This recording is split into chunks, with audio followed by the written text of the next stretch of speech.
बिस्मिल्लाहिर्रहमानिर्रहीम अस्सलाम वालेकुम वेलकम टू अलाराम व्लॉग।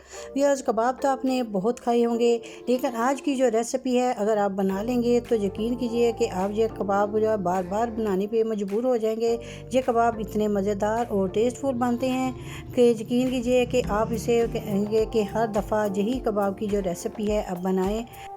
तो फिर चलिए ये वीडियो को शुरू करते हैं। वीडियो शुरू करने से पहले काइंडली जो नहीं देखने वाले हैं प्लीज़ वो मेरे चैनल को ज़रूर सब्सक्राइब कर लें और साथ में जो बेल आइकन का बटन है उसे ज़रूर प्रेस करें ताकि मेरी आने वाली हर वीडियो का नोटिफिकेशन सबसे पहले आपको मिले। तो फिर चलिए ये बिस्मिल्लाह करते हैं। बिस्मिल्लाहिर्रहमानिर्रहीम। इस रेसिपी को बनाने के लिए मैंने हाफ़ केजी लिए है आलू और इनको मैंने छील के तो कट कर लिया है। तो अब मैं आलूओं को बॉयल करूँगी। बॉयल जो है हमने अच्छे से आलूओं को कर लेना है। कटिंग करने की वजह से आलू जो है वो जल्दी से बॉयल हो जाते हैं। जब तक आलू बॉयल हो रहे हैं तो मैं उस वक्त तक जो ब्रेड है हमारे पास उसको इस तरह से हल्का हल्का सा पानी लगा के तो इसको नरम कर लूँगी। आप देख सकते हैं कि मैं कितना पानी लगा रही हूँ, इतना ही आपने पानी जो है हल्का हल्का सा ब्रेड के ऊपर लगाना है।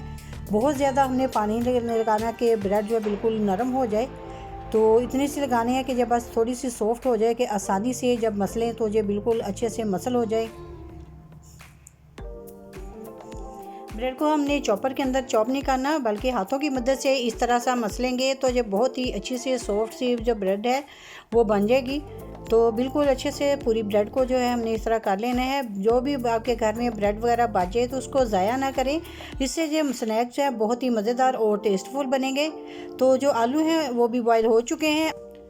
आलू को बॉईल करने के बाद ठंडा कर लें और ठंडा करने के बाद इसको फिर हमने मैश करना है। गरम गरम अगर हम आलू जो है बॉईल करेंगे तो वो नरम पड़ जाएंगे, तो इसलिए इसको ठंडा करके तो फिर हम इसे जो है मैश करेंगे। और इसके अंदर मैश किए हुए आलूओं के अंदर मैंने ब्रेड जो है उसे ऐड कर दिया है। अब मैं इसके अंदर ऐड करूँगी एक अदद प्याज दरमियाने साइज़ की बारीक चॉप की हुई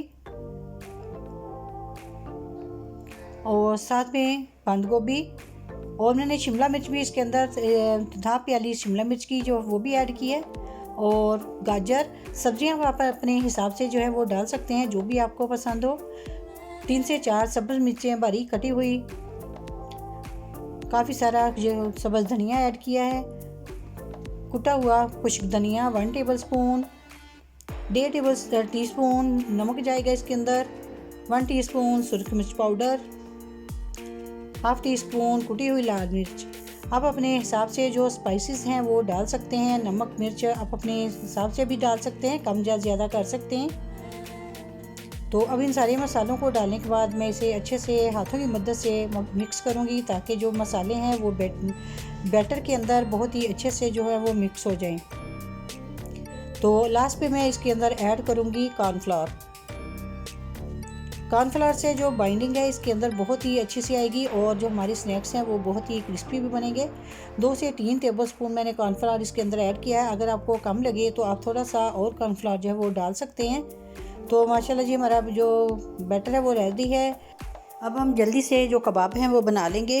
तो इस बैटर को बना के हमने बहुत ज़्यादा देर नहीं रखना क्योंकि इसके अंदर हमने प्याज वगैरह और वेजिटेबल डाली हैं। वेजिटेबल्स में अपना पानी छोड़ देती हैं तो इसलिए आपका जो बैटर है वो पतला हो सकता है। तो इसलिए जैसे ही बनाएं आप इसके जो कबाब हैं वो रेडी कर लें।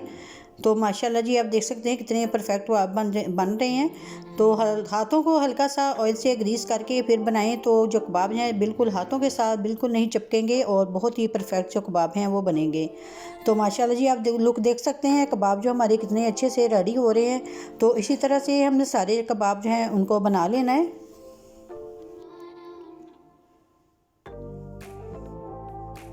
जी तो माशाल्लाह से सारे कबाब जो है वो बन चुके हैं। अब मैं इन्हें फ्राई करूँगी। तो फ्राई करने के लिए मैंने जो पैन है उसके अंदर ऑयल ऐड कर दिया है। ऑयल हमने बहुत ज़्यादा जो है वो नहीं ऐड किया, थोड़े से ऑयल के अंदर जो है कबाब जो है बहुत ही अच्छे से और परफेक्ट जो है वो फ्राई हो जाएंगे। तो इसको मैं शैलो फ्राई करूँगी, डीप फ्राई नहीं करूँगी। जैसे ही ऑयल गर्म हो गया मैंने पहले ऑयल को गर्म करके तो फिर इसके अंदर जो कबाब हैं वो ऐड करने। तो ऑयल जो है वो गर्म हो चुका है और मैंने एक एक कबाब जो है वो इसके अंदर जो है डालना शुरू कर दिया है। कबाब को बहुत ही एहतियात से डालें।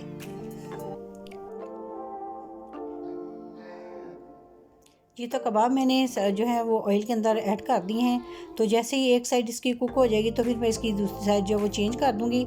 तो ऐसे ही मैंने ये देखिए एक तरफ जब एक तरफ से पक गए तो मैंने दूसरी साइड से भी इसको कुक कर लिया है।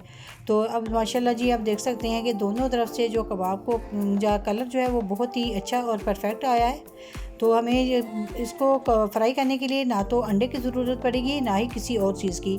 तो माशाल्लाह जी विदाउट ये अंडे के बहुत ही अच्छे से जो कबाब है हमारे रेडी हो रहे हैं।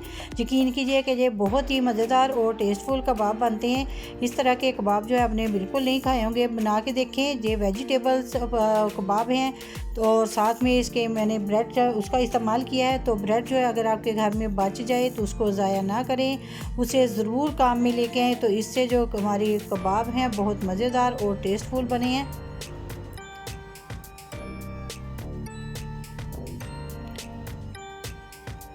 जैसे ही कबाब फ्राई हो गए तो मैंने निकाल लिए हैं। माशाल्लाह जी हमारे सारे कबाब जो हैं वो रेडी हो चुके हैं। आप इनकी लुक से अंदाज़ा लगा सकते हैं कि ये माशाल्लाह जी कितने क्रिस्पी और टेस्टफुल जो कबाब है हमारे बने हैं। अगर आपको मेरी आज की वीडियो जब पसंद आई तो प्लीज़ लाइक करें, शेयर करें। चैनल पर नए हैं तो प्लीज़ चैनल को सब्सक्राइब करें और इसके साथ ही मुझे दीजिएगा इजाज़त। अपनी दुआ में याद रखिएगा। अल्लाह हाफिज़।